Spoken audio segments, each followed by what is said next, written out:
அன்பர்களே, நாம் அடிக்கக்கூடிய தொகுப்பில் எதை பற்றி பார்க்க போகிறோம்னு சொன்னால், செல்வத்தையும் சகல மக்களையும் வசீகரம் பண்ணக்கூடிய ஒரு தாந்திரிக பிரயோக முறையை பற்றி தான் இந்த வீடியோ தொகுப்பில் நாம் பார்க்க போகிறோம். வீடியோக்குள்ளே போகிறதுக்கு முன்னாடி நீங்கள் நம்முடைய காளி மந்திரம் யூடியூப் சேனலை சப்ஸ்கிரைப் பண்ணல அப்படின்னா சப்ஸ்கிரைப் பண்ணிக்கோங்க. இந்த பிரயோக முறையை நாம் பண்ணுறதால நமக்கு எந்த மாதிரியான நன்மைகள் உண்டாகும் அப்படின்னா, ராஜவசியம்ங்கிறது உண்டாகும். ராஜவசியம் அப்படின்னா மிகப்பெரிய பதவிகளில் இருக்கவங்கள கூட நமக்கு வசம் பண்ணும். சரிங்களா? இதைத்தான் ராஜவசியம் அப்படின்னு சொல்கிறது. சரிங்களா? அதற்கு அடுத்தபடியாக பார்த்தீங்க அப்படின்னா சர்வஜன வசியம், அதாவது சர்வலோக வசியத்தை உண்டு பண்ணும். அப்படின்னா சகல மக்களையும் வசியம் பண்ணும். சரிங்களா? அதன் பிறகு பார்த்தீங்க அப்படின்னா மகாலட்சுமியுடைய அனுக்கிரகத்தையும் பெற்று கொடுக்கும். மகாலட்சுமியுடைய அனுக்கிரகம் பரிபூரணமாக இருந்தது அப்படின்னா குலதெய்வத்துடைய அனுக்கிரகமும் உண்டாகும். இந்த மாதிரி ஏகப்பட்ட நன்மைகளை இந்த பிரயோக முறையில் நமக்கு கிடைக்கும். இதை எப்படி பிரயோகம் பண்ணணும் அப்படின்னா, வளர்பிறை, சரிங்களா, தேய்பிரையாக இருக்கக்கூடாது, வளர்பிறையாக இருக்கணும். சரிங்களா? வளர்பிறையில் ஒரு ஞாயிற்றுக்கிழமை அன்னைக்கு, சரிங்களா, பொதுவாக எந்த ஒரு விஷயங்களை நீங்கள் ஆரம்பிக்க போகிறீங்க அப்படின்னா, நீங்கள் பிறந்த அந்த நட்சத்திரம் வருது இல்லையா, சரிங்களா, அந்த நாளில் ஆரம்பிக்கிறது ரொம்ப நல்லது. ஏன்னா எப்போதுமே நீங்கள் பிறந்தவங்களுடைய நட்சத்திரம் உங்களுக்கு சாதகமாகவே இருக்கும். சரிங்களா? அப்போ அந்த நேரத்தில் நீங்கள் ஆரம்பிக்கிறது பொதுவாகவே நல்லது. சரிங்களா? அப்படி இல்லாத பட்சத்தில் ஞாயிற்றுக்கிழமையில் அதிகாலை நேரம், சரிங்களா, ஞாயிற்றுக்கிழமையில் அதிகாலை நேரத்தில் உங்களுடைய பூஜை அறையில்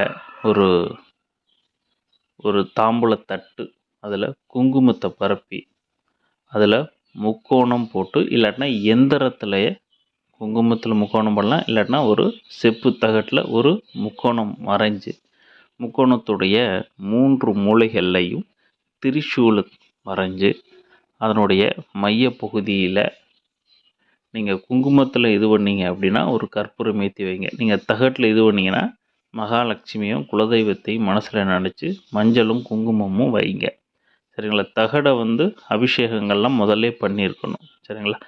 அபிஷேகம்னா மஞ்சள் அபிஷேகம், பன்னீர், இது மாதிரி ஏதாவது ஒரு அபிஷேகம் பண்ணி பூஜைகள் கொடுத்து அதன் பிறகு முக்கோணம் கீறி இது மாதிரி மஞ்சள் குங்குமம் வைங்க. நீங்கள் தாம்பூலத்தட்டில் குங்குமத்தை பரப்பி அதில் நீங்கள் முக்கோணம் மறைகிறீங்க அப்படின்னா அதில் கற்பூரம் மட்டும் அந்த முக்கோணத்தோட சென்டரில் மையப்பகுதியில் ஒரு கற்பூரம் மட்டும் ஏற்றி வைங்க. யாருக்கு? மகாலட்சுமியும் குலதெய்வத்தையும் நினச்சி ஏற்றிட்டு அந்த கற்பூரம் அணைஞ்ச பாருங்க க்ரீம் அப்படின்னு எழுதுங்க. சரிங்களா? அந்த குங்குமத்துடைய மையப்பகுதியில், அந்த முக்கோணத்துடைய மையப்பகுதியில் க்ரீம் அப்படின்னு எழுதுங்க. எழுதிட்டு 3 மூலைகள்லையும் வசி ஏன்னா 3 மூலைகள்லையும் திரிசூலம் போட்டிருக்கீங்க இல்லையா, அந்த முக்கோணத்தோட 3 மூலைகள்லையும் வசி வசி வசி அப்படின்னு எழுதுங்க. எழுதிட்டு ஓம் ஸ்ரீ மகாலட்சுமியை வசி வசி, இதில் நான் ஏற்கனவே சொல்லிப்பேன் க்ளீம் போட்டும் எழுதலாம் அப்படின்னு. சரிங்களா? க்ளீம் போட்டு எழுதும்போது மகாலட்சுமியோட இதை மட்டும் உண்டாக்கும். க்ரீம் போட்டு எழுதும்போது பார்த்திங்க அப்படின்னா ராஜவசியத்தையும் உண்டு பண்ணும். சரிங்களா? அப்போ ஓம் க்ரீம் மகாலட்சுமியை வசி வசி அப்படின்னு மந்திர ஜபம் கொடுங்க. இதை ஒரு நாளைக்கு ஒரு 108 முறை, ஒரு 48 தினங்கள். சரிங்களா? ஒரு நாளைக்கு 108 முறை அப்படின்னு ஒரு 48 தினங்கள். 108 முறை சொல்கிறது பெரிய விஷயம் இல்லை, தாராளமாக சொல்லலாம். அதில் என்ன ஒரு விஷயம்னா, இன்றைக்கி அதிகாலையில் ஒரு 6 மணிக்கு இல்லை ஒரு 5 மணிக்கு பண்ணுறீங்கன்னா நாளைக்கு அதே நேரம் 5 மணிக்கு பண்ணணும். சரிங்களா? இன்றைக்கி 5 மணிக்குன்னா நாளைக்கு 5 மணிக்கு. இது மாதிரி 48 தினங்கள் சிரமம் வராது. நீங்கள் அதை பிரயோகம் பண்ணி இந்த குங்குமத்தை திலகமாக இந்த மந்திரத்தை 3 முறை சொல்லி, சரிங்களா, அந்த முக்கோணம் போட்டு வரைஞ்சிங்களே அதே குங்குமத்தையே திலகமாக உங்களோட நெத்தியில் இந்த மந்திரத்தை 3 முறை சொல்லி வச்சுட்டு போனீங்க அப்படின்னா மகாலட்சுமியுடைய அனுக்கிரகம், குலதெய்வ அனுக்கிரகம், ராஜவசியம், சர்வலோக விஷயத்தையும் உண்டு பண்ணி கொடுக்கும்.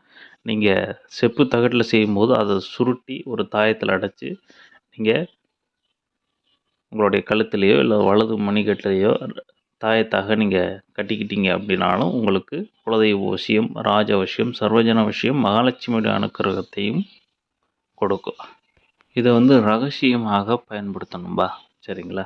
அதாவது நீங்கள் இதை பயன்படுத்துறது அப்படிங்கிறது ரகசியமாக பயன்படுத்தணும். மற்றவர்களுக்கு இது என்ன பொருள் அப்படிங்கிறது தெரியக்கூடாது. என்ன பொருள்னா வெளியில் பார்க்கலாம், அவங்களுக்கு அது விஷயம் தெரியக்கூடாது. சரிங்களா? ஏன்னா அந்த சர்வலோக விஷயம் இந்த மாதிரியான விஷயங்களை பொறுத்தவரை ரகசியம் இருக்கணும். இல்லை அப்படின்னா அந்த பொருள் ஒன்றும் தொலைஞ்சு போயிடும், இல்லைன்னா வேலை செய்யாமல் போயிடும். சரிங்களா?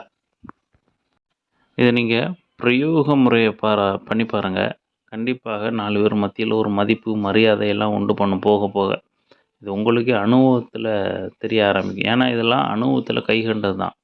சரிங்களா? அனுபவத்தில் பயன்படுத்தி நல்லா வேலை செஞ்ச பிரயோக முறை தான்.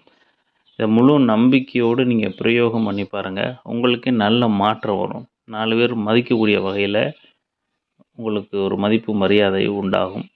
பணப்புழக்கங்கிறது படிப்படியாக அதிகரிக்க ஆரம்பிக்கும். சரிங்களா?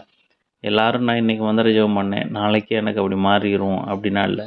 சரிங்களா? படிப்படியாகத்தான் எந்த ஒரு விஷயமும் மாற்றம் உண்டாகும்.